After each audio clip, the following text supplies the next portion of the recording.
What is up, everybody? J Nell here with my UFC on Fox. I believe it's 29. Correct me if I'm wrong. Recap video happened last night from Glendale, Arizona. And I always tell you, please check out these free events because they're always really good. They start a little bit earlier, so if that's throwing you off, here in Cali starts at 5. Let's get into it. I made last minute picks. Got to follow me on Twitter and Instagram, Facebook, Snapchat, and all that good stuff. I made my little last minute picks. I made 3, and I got all 3 right. I meant to make one for the co-main event, but I was too late, so I just didn't. Anyway, let's get into it. So first up on the main card, I chose Michelle Waterson to beat Courtney Casey, and she did. Although I kind of disagree. First round went to Courtney Casey. She was bigger and stronger. She was able to muscle her way out of positions. When she hit Michelle, she hit her harder. She was able to move her back. I think she was first. She got the jump on Michelle. So the first round went to Courtney. Second round, Michelle had to make some adjustments, and she did. She took down Courtney and actually mounted a pretty decent ground and pound from on top. Courtney tried to get some arm bars in there, but she didn't really use it to get up. The submissions weren't really working, and I think that Michelle did more damage in that round than Courtney did off her back, so I believe that it was 1-1 going into the third round. Third round, Michelle tried to do more of the same. She was able to take her down and mount some ground and pound, but really she was on the offense or defense a lot. Courtney was throwing up some arm bars and things. Again, I think she should have tried to use them to get up more rather than trying to finish her on the ground, but again, she gave her more trouble on the ground this time, and then she was eventually able to get back up and then take down Michelle and try to submit her again. So I think that third round, I think it was a draw. I think this fight was a draw, or I would not be mad at them saying it went to Courtney. I have to be honest here, even though I picked Michelle Waterson and got that pick. So you let me know what you thought of that fight, if you agree with Michelle and why, if you think it was Courtney and why, if you think it was a draw and why, and what you think should happen next. Next up, I chose Israel Adesanya to beat Melvin Vettori. I'm sorry, I probably messed up both of those names. And he did via a split decision. The first fight between Michelle and Courtney was a split decision as well. Second fight, this was a split decision in favor of Israel. He was a little disappointed. I actually don't see the split decision. I think that Melvin was a much harder test than most of us thought he would be. Melvin had I believe he has a wrestling base, but didn't really try to wrestle until that third round, which is the round that he probably won, quite frankly. I'm, again, not quite sure, because by that time Israel had gotten comfortable. So let's just show how this went.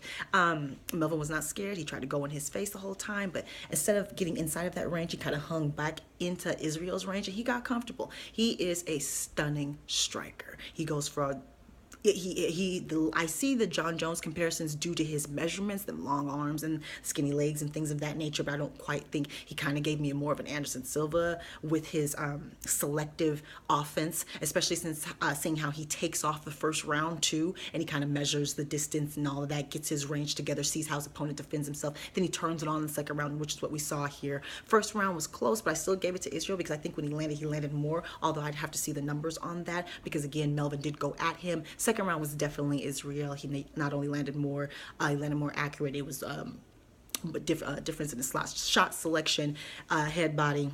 He was landing kicks. He even went for like a somersault kick at one point, which I think landed to the back of the head. And anyway, so the second round was definitely him.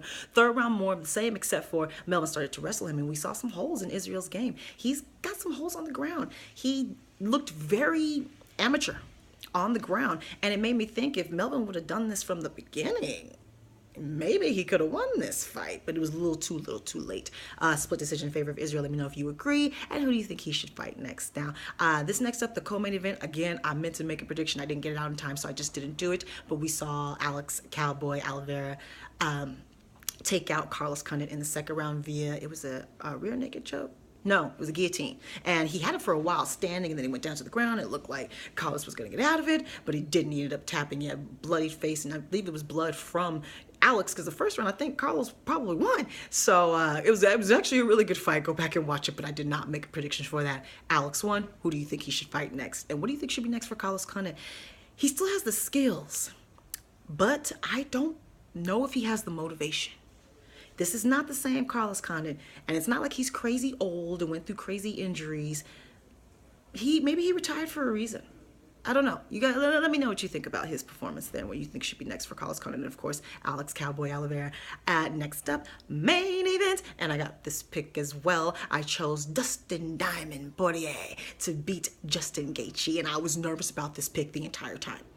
It ended in the fourth round, and I believe that Justin was up in this fight. First round was pretty close. You could give the first round to Dustin. I thought he was more accurate with his punches, but Justin is, again, Madman got inside of Dustin's range, so it took some of the steam off of Dustin's punches because he got inside of his range. He was attacking that leg from the beginning, and Dustin was showing signs of that from the first round on.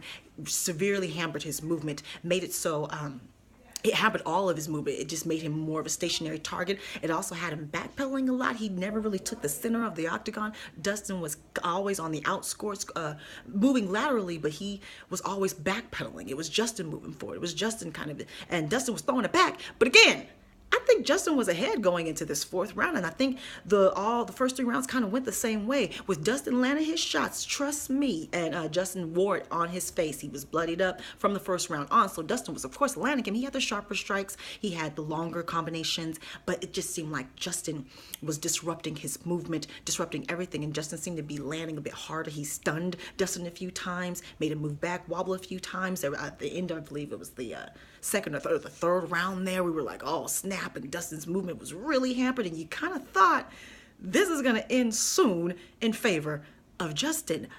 But wait, fourth round comes. More of the same, quite frankly. Justin's moving forward. Dustin's backpedaling. He's getting some. I think Dustin knew, I got to turn this on. I think he maybe knew he was behind on the scorecard. This is the fourth round. He hits him with a shot which stuns Justin and knocks him clear across the other side of the octagon. So it was very clear. Here comes Dustin.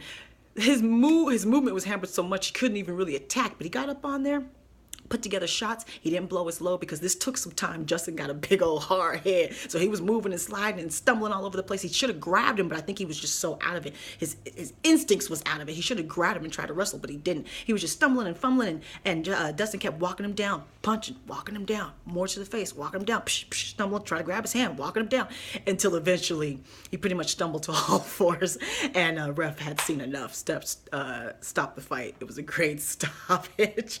It was like I said, it was a slow, it was an extended in. Like I said, he knocked him clear across the octagon, and then he just followed him up, followed him up, followed him.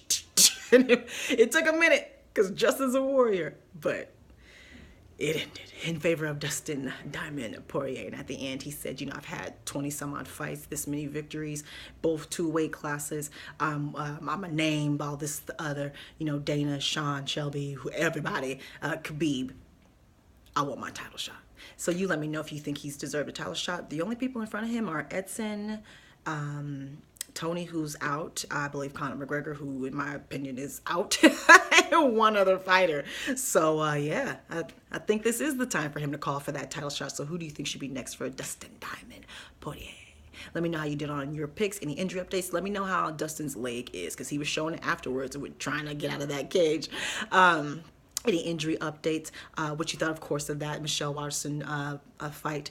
Follow me on Facebook, Twitter, and Instagram, where I have last-minute picks. And if you were there, you would have saw them. I'm on Snapchat now. Subscribe, like, talk to me, take care. Goodbye.